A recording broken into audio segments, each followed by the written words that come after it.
So I know we hear a lot from, John, Patsy, and then sometimes Burke. Well, that's a lie. We don't hear anything from Burke. So we hear a lot from John, though. John now, and we scrutinize what they say. And sometimes it's easy to get caught up in what one side is saying and analyzing that, but also want to hear what the cops are saying and what the update is. So here's a video from 2024, November of 2024. John said he's continuing to meet with the cops. So here's a little bit of the update from the chief in 2024.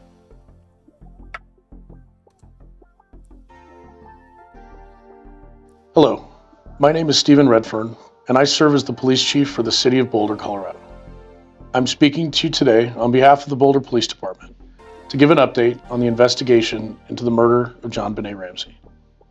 As many of you know, this horrible crime happened in December of 1996, and our officers responded to investigate.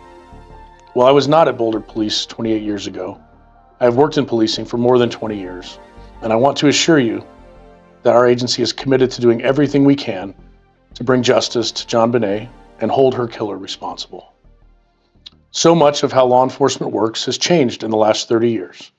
There are a number of things that people have pointed to throughout the years that could have been done better, and we acknowledge that is true. However, it is important to emphasize that while we cannot go back to that horrible day in 1996, our goal is to find JonBenét Ramsey's killer. Our commitment to that has never wavered. For years, our detectives have partnered with multiple agencies across the country, including our federal and state partners, like the FBI and the Colorado Bureau of Investigation, as well as several outside forensic labs and DNA experts, to evaluate the latest advancements in technology, viable tips, and investigative leads. I want to say something. A lot of times, John makes the statement that cops don't want any, the BPD didn't want any help, blah, blah, blah, blah, blah. When the FBI wanted to give them help, blah, blah, blah, blah, blah. They didn't want to take it. If they would have just taken the help, it would have, all this further nonsense. And as I look through the reports and stuff like that, we see a steady dose. We see a steady dose of the CBI. That's outside of the BPD. Even from the very get-go, from the very beginning, we see input from FBI investigators saying, this is what you should be looking for. This is what you should do. Now,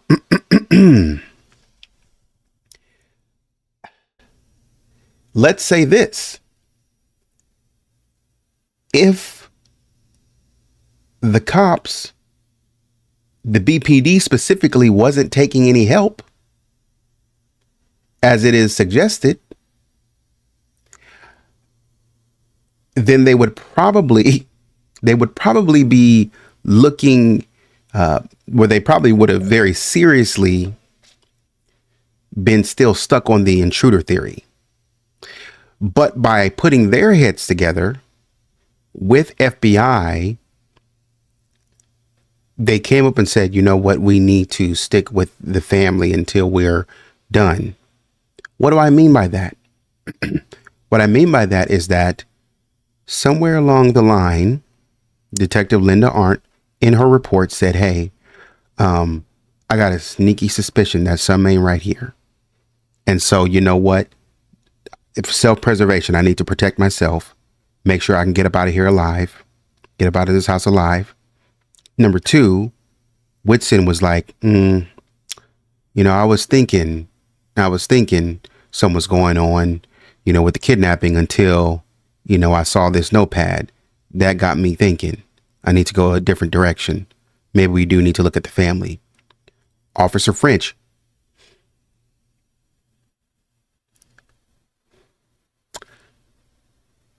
We'll talk about that a little bit later.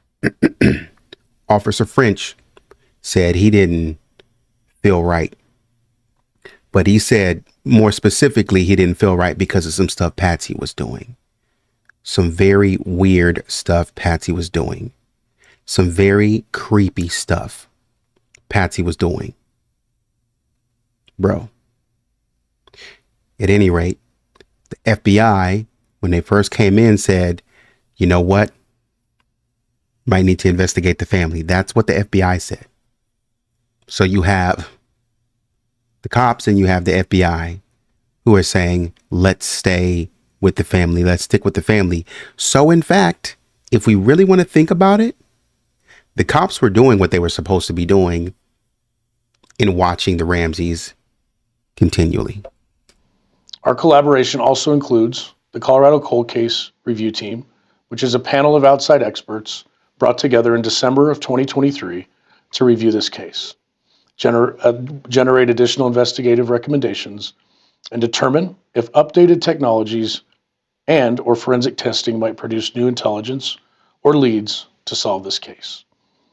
That review took a year to prepare for and included an intensive effort to digitize all evidence to create a comprehensive and searchable database containing thousands of information files. Those files include more than 21,000 tips, over 1,000 interviews, which were conducted across 17 states and 2 foreign countries, samples from more than 200 different individuals, including handwriting, DNA, fingerprints, and shoe prints, nearly 2,500 pieces of evidence, and roughly 40,000 reports with more than 1 million pages documenting the investigation.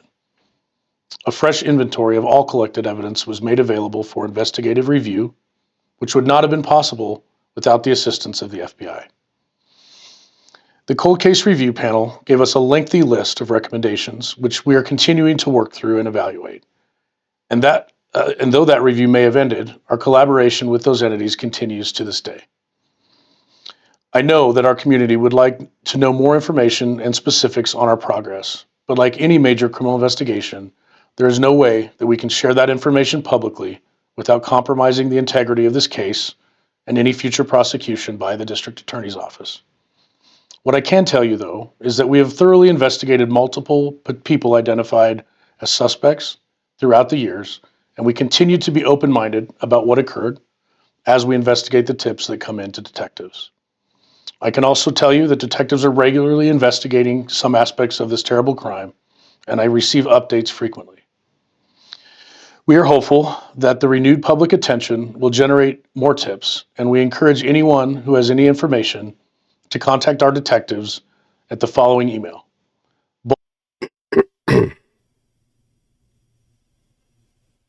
Just a second, Chief. Just a second. Because somebody would have us to believe that nothing's being done, when we can clearly see that it is. What do I mean by that?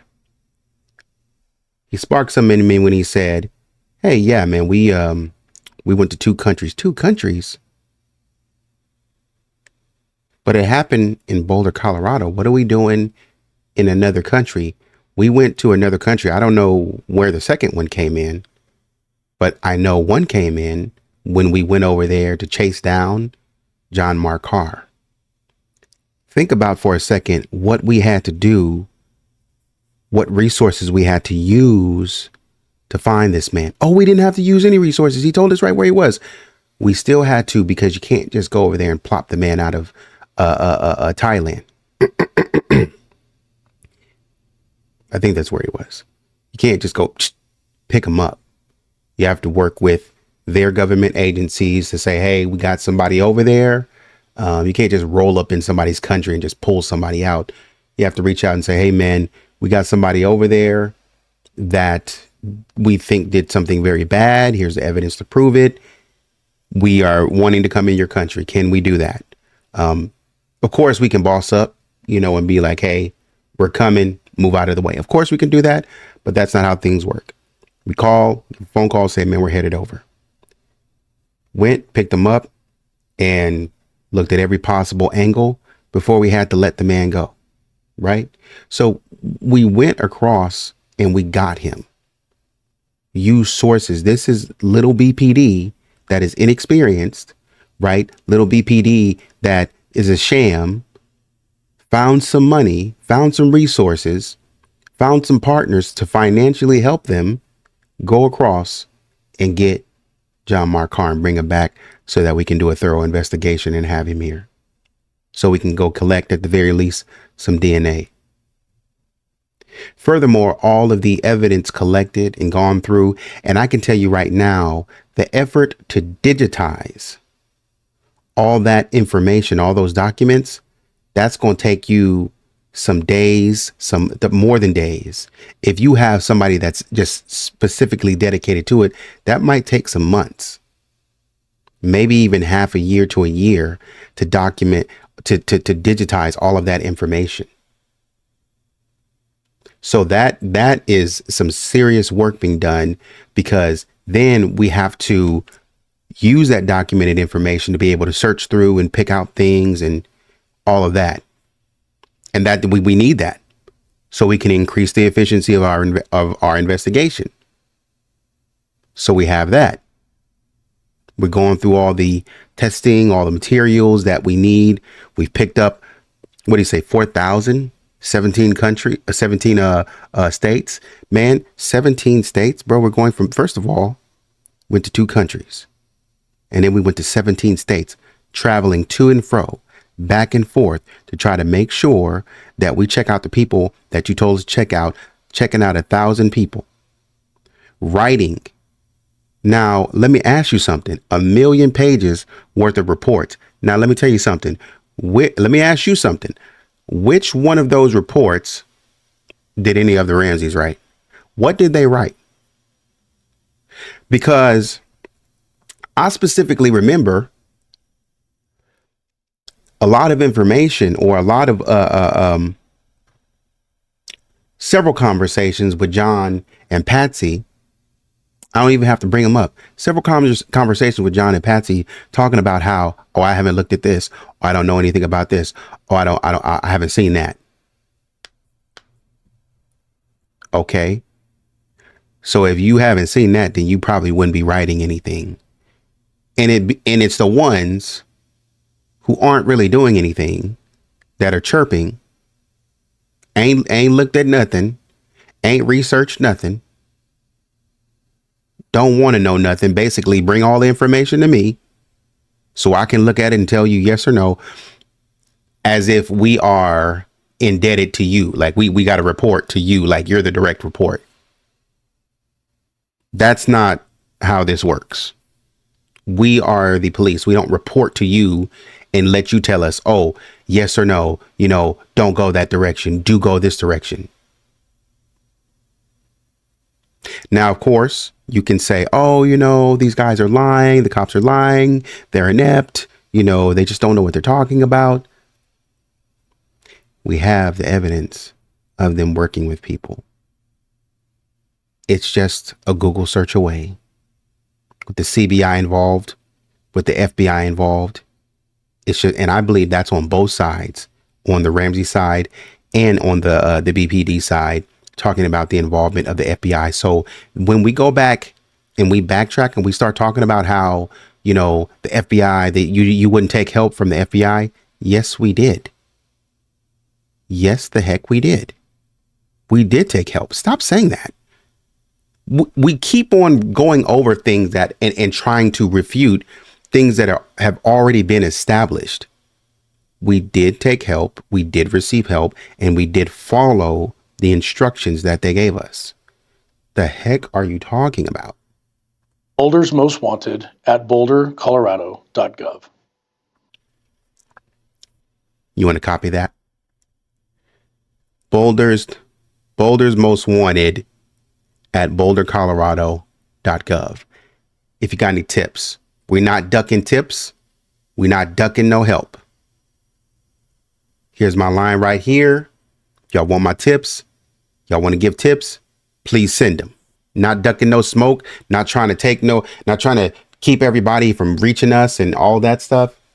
If you got tips, we'll take a look and compare it to what we have in our investigative files. In the interest of transparency, I also think it's important for the community to know that our department has had ongoing conversations with JonBenét's family, the last of which occurred in mid-2024, and we are committed to continued open dialogue. JonBenét would have been 34 years old this year. She deserved to grow up and live her life to the fullest. Instead, it was brutally taken from her. Of course, those who loved and knew JonBenét continue to grieve. This crime also haunts the Boulder community, especially every officer and detective who's ever been a part of this investigation. Every single one of them thinks about her and would love nothing more than to bring justice to her memory. I know the Boulder Police Department has not talked a lot about this investigation publicly, but that's, again, because no one wants to jeopardize any potential prosecution of a suspect. We must constantly balance the release of any information in an active and open investigation with the public's right and desire to know what's going on. To the extent that news coverage, documentaries, and miniseries keep JonBenét's memory alive and could perhaps spark new information, we welcome any coverage that might allow us to finally bring the killer or killers to justice. At the end of the day, we must not forget that regardless of everything that has or has not transpired since 1996, a 6-year-old girl is dead, and we will continue to do everything in our power, along with our partners, to solve this case. Ideally, we would be able to go back and prevent this awful crime from happening, but sadly we cannot. However, moving forward, we're committed to investigating every tip and lead that comes our way. I beg anyone that has information that has not been previously shared with us to contact us, and that includes those responsible for this crime.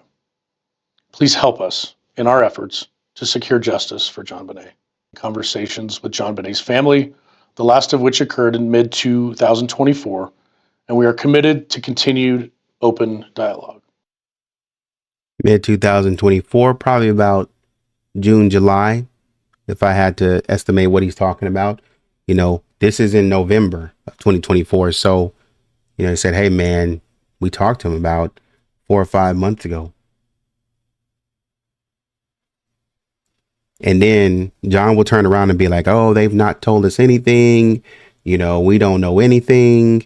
I mean, what do you want? What do you want them to tell you? Furthermore, to his point, he just made a point about, and I'll kind of close it with this. He just made a point about trying not to leak information or jeopardize the investigation. And I might tend to agree with what he's saying. Why do I say that? Because we just looked at a conversation between Lou Smith, Michael Caine, and John Ramsey, where we did that too. We looked at a conversation. It was between, maybe Lou Smith. I don't think it was Lou Smith. But I think Michael Caine, and a few other individuals, and they were talking to Patsy about, Burke with the boots and stuff like that. And the guy's name was an L. It's an L, and it's slipping my mind right now. But he was asking, and he was being very specific about asking, and Linwood was there as well. But he was asking, he said, so, about these boots, did you ever purchase boots for Burke? And, obviously Patsy, went blank, didn't know anything about anything. I don't know what shoes I've ever purchased for my kids. I don't know anything, which is hard to believe that an individual who was wealthy wouldn't pay attention to name brand. I mean, it's a weird statement altogether, but I guess if you're aloof about that thing, sure. Anyways, they went into, the point I'm making is that they went into talking about some things that they probably heard in the grand jury proceedings that neither Linwood or Patsy, probably not even John, were privy to.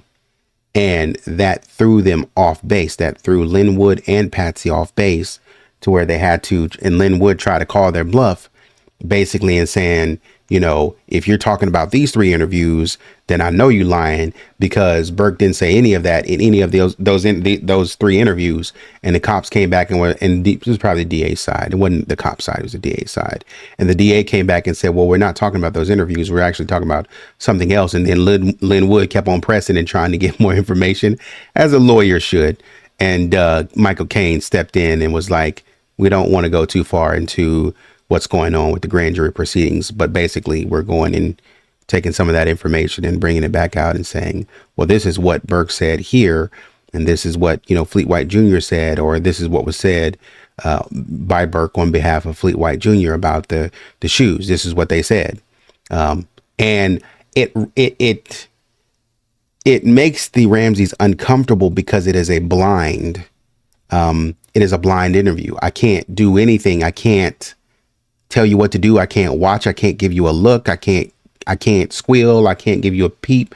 I can't do none of that because they got you completely closed in, which is why.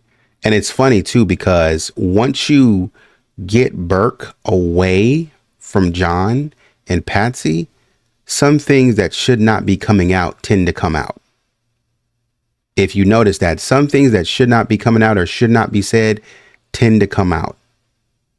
Now, some of you guys have mentioned that Burke,